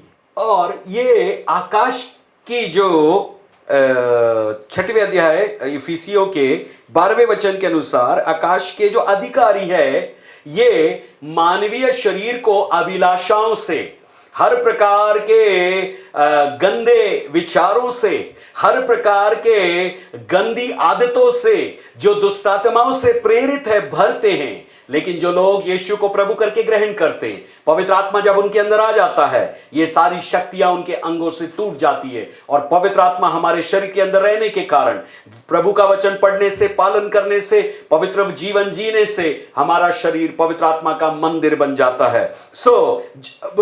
इस प्रकार से शैतान की शक्तियां मेरे शरीर के ऊपर अधिकार करती है। जो तीसरा स्तर है इनके काम करने का, वह मेरे शरीर तक सीमित नहीं है। पहले वातावरण के अंदर, प्रधान लोग वातावरण के अंदर काम करते हैं मेरे विरोध में, क्योंकि वो कई बार तब तक काम नहीं कर पाते यीशु को ग्रहण करने के बाद, जब तक मेरे मुंह से कोई नकारात्मक नेगेटिव चीज नहीं निकलती। हम कई बार बहुत सारी नेगेटिव चीज बोलते हैं, मैं बीमार हूं, मैं गरीब हूं, मेरे पास कुछ नहीं है ना। और बाइबल ये कहती है, नकारात्मक चीजों को सुनने के लिए जो विश्वासी के मुख से निकलता है, शैतान हमेशा रणनीति बनाता है। इसलिए हमने 11वें वचन में पढ़ा है, उसकी युक्तियों जो है लिखा है कि 6:11 में लिखा है, शैतान की युक्तियों के सामने हम खड़े रह सकें। और उसकी युक्तियां बहुत भयानक हमारे विरोध में है, लेकिन वो मेरे विरोध में कुछ भी काम तब नहीं कर सकता क्योंकि वो मन को जांच नहीं सकता। मेरे परमेश्वर जो मेरे अंदर काम कर रहा है वचन के द्वारा, उसको वो जान नहीं सकता। ये संदेश जो मैं आज लाने वाला था आपके पास, ये संदेश को नहीं पता था, मेरे मन के अंदर, मेरी आत्मा के अंदर प्रभु ने डाला और मैं आपसे बांटने जा रहा हूं। क्योंकि शैतान अंतर्यामी नहीं है, शैतान सर्वज्ञानी नहीं है, शैतान सर्वव्यापी नहीं है, शैतान सर्वशक्तिमान नहीं है, शैतान अनंत काल में रहने वाला नहीं है। परंतु मेरा परमेश्वर यीशु प्रभु, पिता परमेश्वर, पवित्र आत्मा परमेश्वर सर्वशक्तिमान है, सर्वज्ञानी है, सर्वव्यापी है, अनंत काल में रहने वाले हैं, अनादिकाल से अनंत काल तक है। परमेश्वर सृष्टि करता है, पिता पुत्र पवित्र आत्मा तीनों, लेकिन शैतान एक केवल सृष्टि है, जैसे मैं और आप भी सृष्टि है। तो तीसरा जो लेवल है, इनके अंधकार के हाकिम है। और आप जानते हैं इनका काम क्या है? इनका काम है मेरे जीवन के अंदर हर जगह समस्याएं पैदा करना, मेरे जीवन के अंदर हर जगह बीमारियां लाना, मेरे जीवन के अंदर हर जगह परेशानियों को खड़ा करना। वो हर एक योजना को मेरे विरुद्ध इसलिए बनाते हैं ताकि मुझे कहीं ना कहीं, कभी ना कभी किसी योजना के अंदर वो गिरा दे। ध्यान दीजिएगा, ये मैं एक आपको उदाहरण दूं। यीशु मसीह ने 5000 लोगों को भोजन खिलाया और खिलाने के बाद उनको अपने लोगों को विदा किया। चेलों को बोला, नाव में चले जाओ, तुम मेरे से पहले पार जाना। और चेले पार जा रहे थे। और मरकुस 6वां अध्याय, यदि आप 42वीं आयत से पढ़ेंगे आगे, तो वहां अचानक एक तूफान आता है। ये तूफान क्यों आया? ये शैतान का काम था। जहां तक मैं वचन को बहुत ध्यान से पढ़ता हूं, क्योंकि इसके बाद प्रभु की आगे की कुछ योजना थी, वहां तूफान नहीं आना था, लेकिन शैतान ने इस तूफान को लाकर चेलों को नष्ट करने की योजना बनाई। लेकिन परमेश्वर का धन्यवाद हो, यीशु जब प्रार्थना कर रहे थे, 9 घंटे प्रार्थना करने के बाद पिता ने उनको बोला पानी पर चलने के लिए, और यीशु ने उनकी नाव को देखा दर्शन के अंदर में, और यीशु पानी पर चलते हुए वहां चले गए। कई बार हमारे एक्सीडेंट्स होते हैं, कई बार हमारे जीवन में बहुत निराशा होती है। मैं इस बारे में सोच रहा था कि ये जो अंधकार के हाकिम है, ये क्या क्या जीवन में हमारे कर सकते हैं। ये कई बार हमारे जीवन साथी की मृत्यु कराते हैं। जीवन साथी अचानक हमको छोड़कर चला जाता है, अर्थात पति या पत्नी। कई बार हमारे जीवन में, पारिवारिक जीवन में वो एक ऐसा संघर्ष को लेकर आते हैं और तलाक हो जाता है या अलगाव हो जाता है। कई बार ये लोग किसी व्यक्ति के, हमारे परिवार के अंदर अच्छा व्यक्ति होगा, चलते फिरते मर के खत्म हो जाएगा। कई बार ये बीमारी शरीर के अंदर ले आते हैं। कई बार डॉक्टर लोग हमें जांचते हैं, लेकिन हमारे अंदर किसी प्रकार की कोई बीमारी नहीं है। एक्सरे क्लियर है, सोनोग्राफी क्लियर है, एमआरआई क्लियर है, लेकिन वो बीमारी फिर भी बनी हुई है। शैतान दुष्टात्माएं कई बार बीमारियां लेकर आती है, कई बार हमारे नौकरी पेशे से संबंधित, बिजनेस से संबंधित प्रॉब्लम्स आती है। ये सब शैतान अड़चनों के रूप में लाता है। कई बार हमारे जीवन के अंदर में हम कई लोगों के प्रति जब रिश्ते खराब हो जाते हैं, हम कटु हो जाते हैं और हम कई बार कड़वाहट से भर जाते हैं। ये शैतान का काम है। कई बार हमारे जीवन में हमारे आर्थिक सूत्रों में रुकावट आ जाती, ये सब शैतान का काम है। कई बार हमारे बेटे और बेटियां घर से जब दूर चले जाते हैं या अपनी मनमर्जी से शादी करते हैं, ये सब शैतान करता है। उनके मनों को अपने कब्जे में करके उनको बहका देता है। और कई बार लोग जो है चर्च और पास्टर के विरोध में हो जाते हैं। आत्मिक दुनिया में ये सब वो काम करता है। ये सब इसलिए करता है, कई बार हमारे पास पैसा रुपया नहीं होने से हम खाने पीने की चिंता करते हैं। ये सब हमारे जीवन में इसलिए होता है क्योंकि अंधकार का जो हाकिम है कहीं ना कहीं हमें परेशान करता है, ताकि हम विश्वास में स्थिर ना हो सके, हम आत्मा में ना चल सके, हम वचन का पालन ना कर सके, और वो हमारे विरोध में प्लानिंग करता है। लेकिन चौथी प्रकार की एक बात वहां लिखी है, और वो है दुष्टता की आत्मिक सेनाएं। ये क्या है? जब इस वाक्य को मैं पढ़ता हूं तो मैं आत्मा में इसको ऐसा समझता हूं, ये दुष्टता की आत्मिक सेनाएं वो जगह है जहां बैठकें होती हैं। कई बार यदि आप प्रकाशित वाक्य की पुस्तक उसका 2 अध्याय पढ़ेंगे तो आपको इस प्रकाशित वाक्य की पुस्तक से ये आयत क्लियर हो जाएगी। 2:9 यहां लिखा है, 2:9 में, मैं तेरे क्लेश और दरिद्रता को जानता हूं। रेवलेशन चैप्टर 2 एंड वर्स 9, परंतु तू धनी है। जो लोग अपने आप को यहूदी कहते पर है नहीं, पर शैतान की सभा है, उनकी निंदा को भी मैं जानता हूं। अब 2 अध्याय का 9 पद के बाद हम 2 अध्याय का 13 पद पढ़ेंगे। मैं ये जानता हूं कि तू वहां रहता है जहां शैतान का सिंहासन है। तू मेरे नाम पर स्थिर रहता है और मुझ पर विश्वास करने से उन दिनों में पीछे नहीं हटा जिनमें मेरा विश्वास योग्य साक्षी अंतिपास तुम्हारे बीच उस स्थान पर घात किया गया, मतलब उसको शहीद किया गया जहां शैतान रहता है। और 3 अध्याय का 9वां वचन ऐसा कहता है, 3:9 में, कि देख मैं शैतान के उन सभा वाले लोगों को तेरे वश में कर दूंगा जो यहूदी बन बैठे पर है नहीं वरन झूठ बोलते। देख मैं ऐसा करूंगा, वे आकर तेरे पैरों पर गिरेंगे और ये जान लेंगे कि मैंने तुझसे प्रेम रखा है। दूसरे शब्दों में, ये दुष्टता की आत्मिक सेनाएं वो स्थान है जहां शैतान के लोग इकट्ठे होते हैं।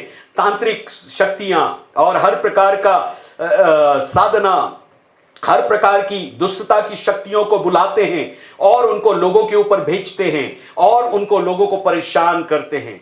ये वो शैतान की सभा है जहां हमारे विरोध में निर्णय लिए जाते हैं। लेकिन आप डरिए नहीं, आप डरिए नहीं। प्रभु ने अपनी कलीसिया को सुसज्जित किया है, उनको प्रभु ने युद्ध के हथियार दिए हैं। हम निहत्ते नहीं हैं, अर्थात हमारे दाहिने और बाएं प्रभु के हथियार दिए हुए हैं। आप डरिए नहीं। यदि आप इस युद्ध को जानते नहीं होंगे तो इस युद्ध को जानने का क्या तरीका है? मुझे याद आता है, मेरा एक आत्मिक अनुभव है। करीब 2012 में प्रभु ने हमें बोला, जुलाई माह में 6 घंटे की प्रार्थना करो। फिर अगस्त माह में 12 घंटे की प्रार्थना करो, हमने किया। फिर प्रभु ने बोला 24 घंटे की प्रार्थना करो, सितंबर में हमने किया। और फिर अक्टूबर में बोला 72 घंटे की प्रार्थना करो, हमने किया। 72 घंटे की प्रार्थना के आखिरी में पवित्र आत्मा ने हमें आराधना स्तुति कंटिन्यूअस नॉन स्टॉप करने का अनुग्रह दिया।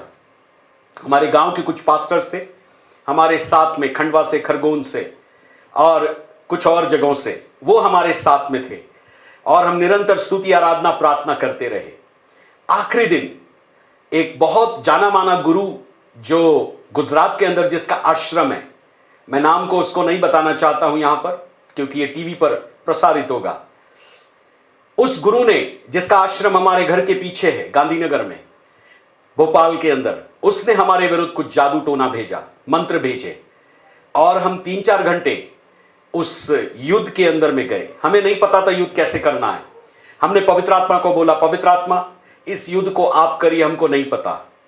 प्रभु ने हमको जो जो बताता गया, नबूवत होती गई, भविष्यवाणी होती गई। रात को 12 बजे से लेकर 4 बजे तक हम युद्ध करते रहे और उसने 5 जगह से हमारे ऊपर शक्तियों को भेजा, नरक की शक्ति भी भेजा, दूसरे आसमान की शक्तियों को भी भेजा।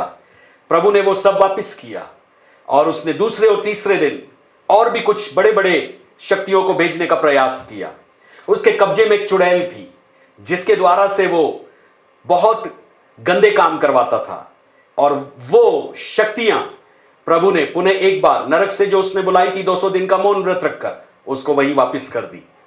आत्मिक मलयुद्ध एक सच्चाई है मेरे प्रियो, और यदि आप इसके बारे में अनभिज्ञ हैं, अज्ञान हैं, तो कई बार आप आत्मिक रीति से हारा हुआ जीवन व्यतीत करेंगे।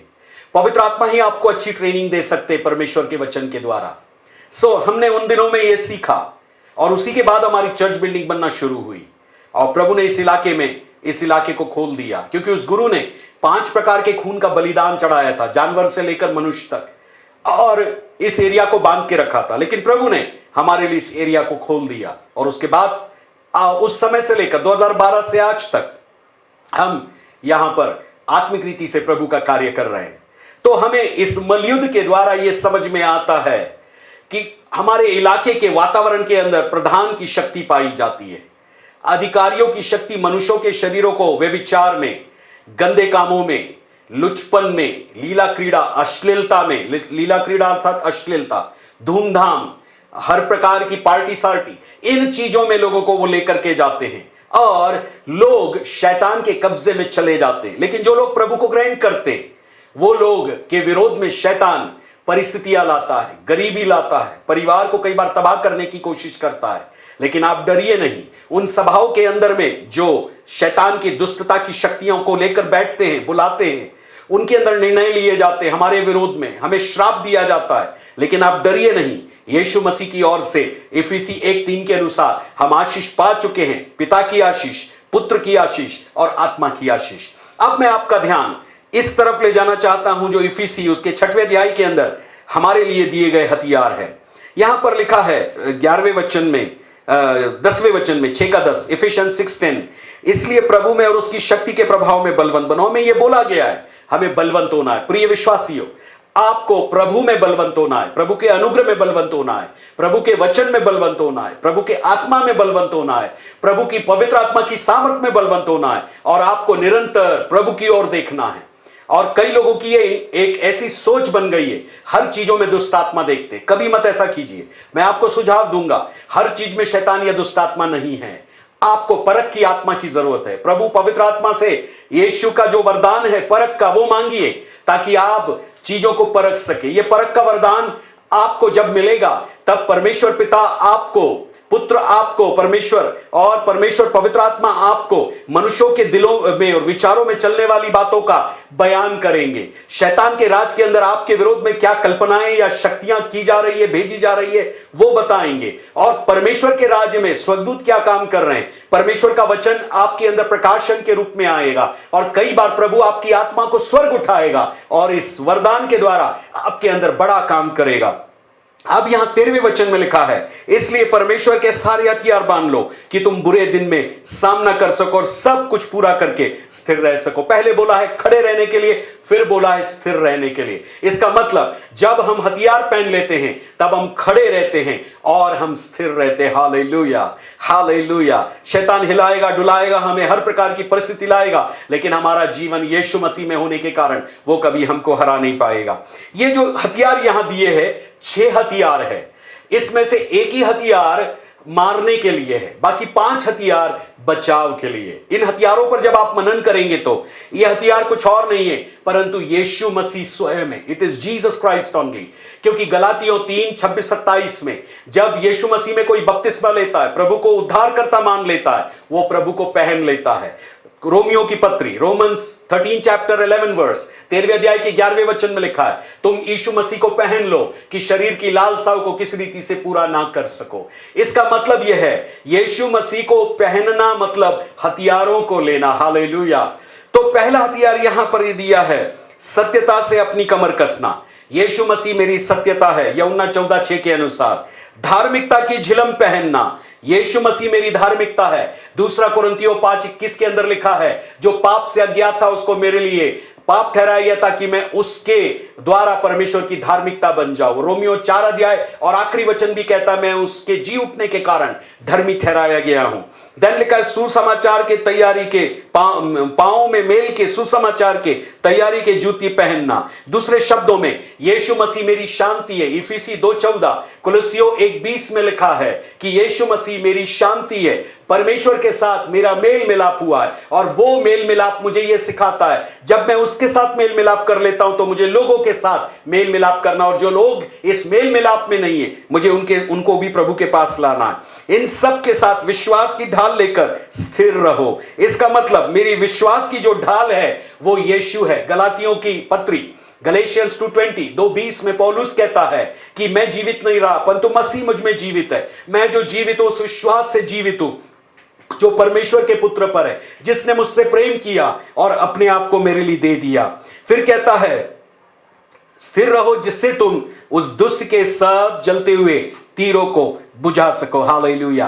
पिछले समय में जब कभी कोई लड़ता था उन दिनों में अणुबम परमाणु बम नहीं होते थे, लेकिन उनकी ढालें लकड़ी की होती थी। उसके ऊपर लोहा चढ़ाया जाता था और फिर सामने साइड में जो है उसके ऊपर चमड़ा रखा जाता था। और जब कभी कोई तीर होता था वो तीर को फेंकते थे, उसमें आग लगाते थे। वो तीर जब शत्रु के खेमे में जाता था उसके खेमे को जला करके वो राख कर देता था। तो ये विश्वास की ढाल लेकर जब उसको ऐसा रोकते थे वो तीर बुझ जाता था, उसकी आग खत्म हो जाती थी। इसलिए प्रभु के वचन में लिखा है विश्वास की ढाल लेकर स्थिर रहो ताकि तुम उस दुष्ट के सब जलते हुए तीरों को बुझा सको। इसका मतलब मेरे पुराने स्वभाव से जुड़े हुए हर एक कार्य, कई बार या बीमारियां शैतान मेरे जीवन में लेकर के आता है, और जब वो मेरे जीवन में लेके आता है तो मेरे पास जो विश्वास है यीशु मसीह के ऊपर वो ढाल की तरह है।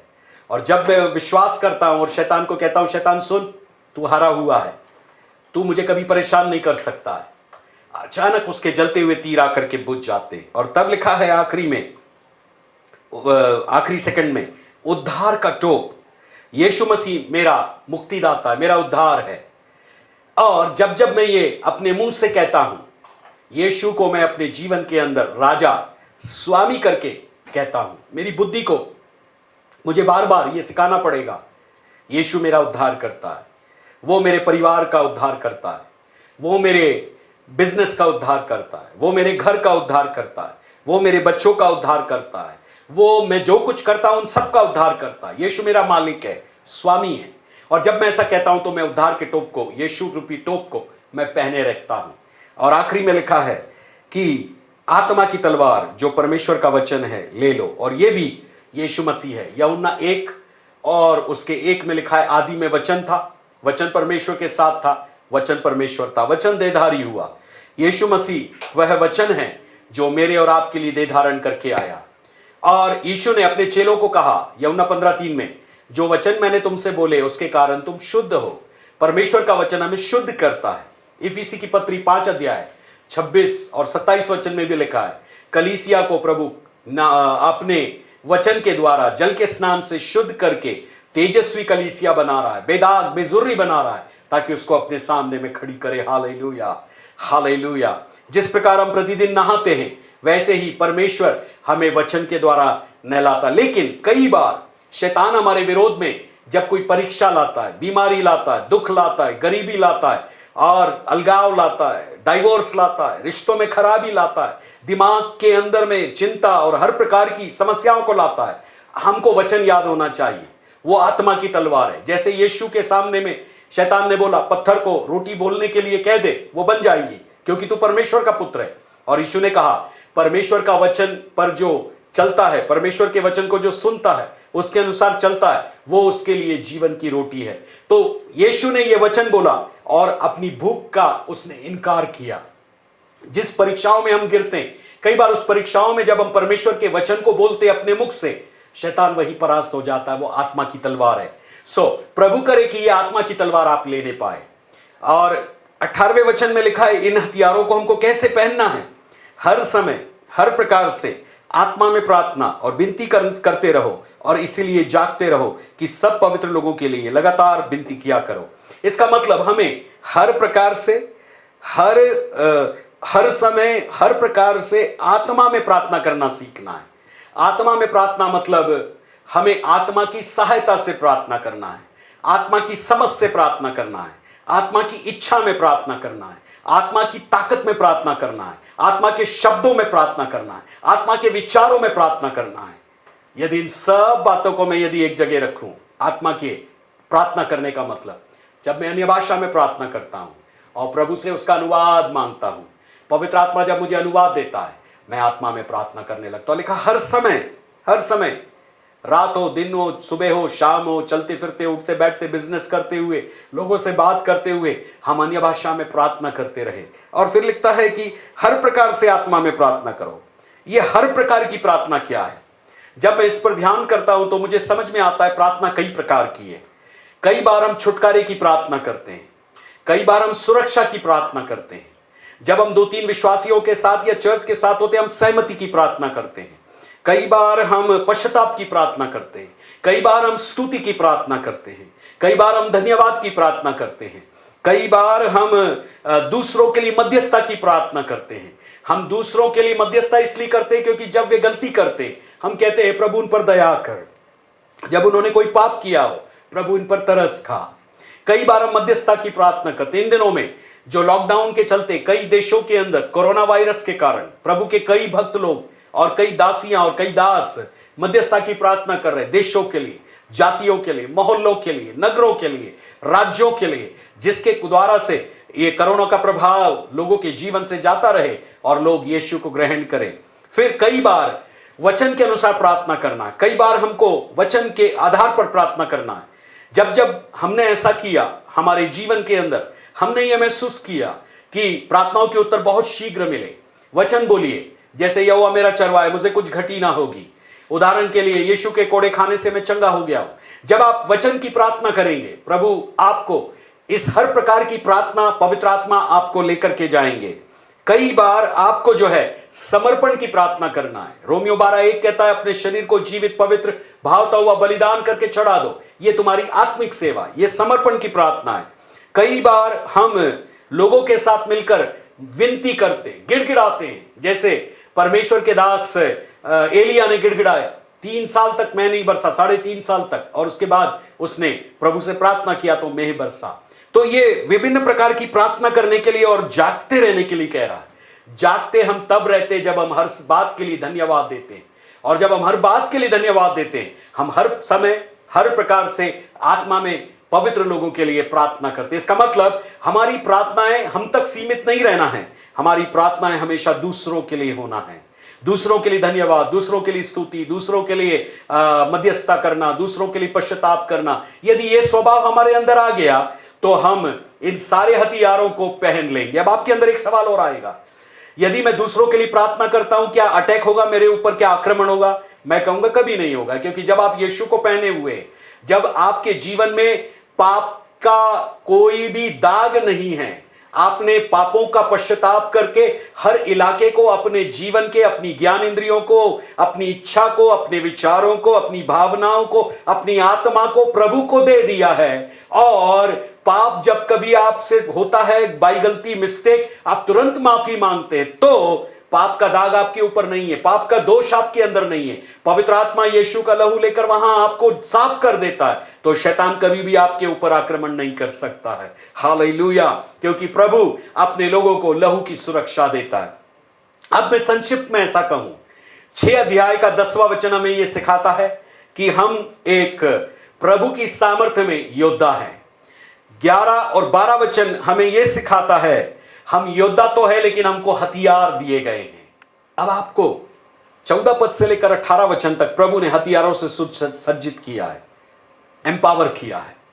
और जब आप पद 18 पढ़ते हैं तो आप जितना ज्यादा प्रार्थना में प्रभु के साथ अर्पित होकर आगे बढ़ते हैं, प्रभु आपके साथ होकर काम करेंगे। आप डरिए नहीं, प्रभु आपकी ओर है। लिखा है रोमियो 8:31 में, जब परमेश्वर हमारी ओर है तो हमारा विरोधी कौन हो सकता है? सच में यदि परमेश्वर हमारी ओर है दुनिया की कितनी भी शक्तियां हो, 1 जॉन 4:4, पहला यूहन्ना 4:4 कहता है कि हमने उन सब पर जय पाई है जो संसार में, क्योंकि जो हम में है उनसे बड़ा है जो संसार के अंदर में है। Greater is he that is in me then he that's in the world. Yeshu Masih हमारे अंदर सामर्थी प्रभु है। सो यीशु मसीह विजयी प्रभु है, वो आपको विजय देगा। प्रभु इस संदेश से आपको आशीष दे। यदि आपको इस संदेश से आशीष मिली, हमें कमेंट करना ना भूलें, हमें सब्सक्राइब करना ना भूलें, हमें कॉल करना ना भूलें, जो स्क्रीन के अंदर आपको नंबर मिलेगा, और ईमेल करना ना भूलें, क्योंकि प्रभु आपको आने वाले दिनों में और भी कुछ रहस्यों से जो आत्मिक दुनिया से संबंधित है, प्रभु के आगमन से संबंधित है, आपको भरपूर करने जा रहा है। आइए हम मिलकर प्रार्थना करें। पिता, मैं धन्यवाद देता हूँ आज के दिन के लिए प्रभु, इन शिक्षाओं के लिए जिन्होंने सुना है। पवित्र आत्मा एक गहरा प्रकाशन इनके जीवन में ले आए। हारे हुए जीवन से इनको आप प्रभु विजय की तरफ ले जाना चाहते हैं। शैतान हारा हुआ है, चोर है, डाकू है, हत्यारा है, लेकिन आप जीवन देते, भरपूरी का जीवन देते। धन्यवाद प्रभु, आपने युद्ध को जीत लिया है। आप हमें विजय के उत्सव में लिए चलते हैं। हम यीशु मसीह आप में जीवन से भी बढ़कर के हम हारे हुए नहीं है।